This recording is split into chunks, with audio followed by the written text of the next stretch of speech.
You dropped a plate, and you started sobbing. Your partner is confused. It's just a plate, they say. But it's not the plate. It's the 6 months of stress you haven't processed, the exhaustion you've ignored, the emotions you've been swallowing. The plate didn't break you. It just broke the dam. What's really happening? Here's what nobody tells you about crying over small things. You're not overreacting. You're not too sensitive. You're experiencing something called emotional backlog. Think of your mind like a cup. Every day, emotions pour in. Stress, frustration, sadness, disappointment. When you're in survival mode, going to work, paying bills, taking care of others, you don't have time to process these emotions. So you swallow them. You push them down. You tell yourself, I'll deal with this later. But later never comes. And those emotions, they don't disappear. They stack up, day after day, week after week, until your cup is completely full. And then you drop a plate, and your body says, okay, now we're releasing everything. The backlog explained. This is why the tears feel so disproportionate to the trigger. Because they are. You're not crying about the plate. You're crying about the argument you didn't have with your boss, the grief you haven't processed, the exhaustion of pretending you're fine, the loneliness you've been ignoring, the frustration of being misunderstood. All of it, at once.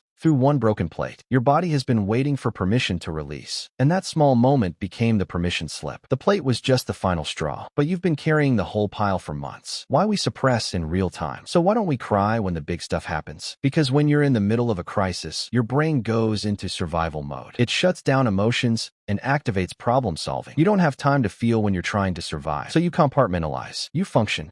You keep going. But your body is keeping score.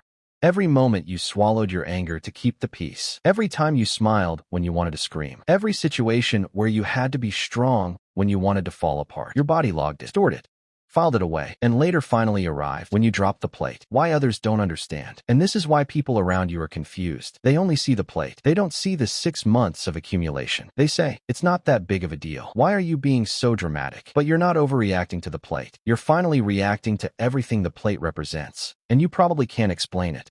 Because when someone asks, why are you crying? Your brain searches for the logical answer. And the logical answer is, I dropped a plate. But the real answer is, I'm crying about the last 6 months of my life. And this plate was just the moment my body decided it was finally safe to release it. The truth. So here's the truth about crying over small things. It's never about the small thing. The plate was never the problem. The plate was the permission. Your tears aren't disproportionate. Your suppression was. You're not overreacting. You're finally reacting. The signs you're carrying backlog. Small things feel overwhelming. You're exhausted even after rest. You feel numb most of the time until you don't. And then one small thing happens, and you completely fall apart.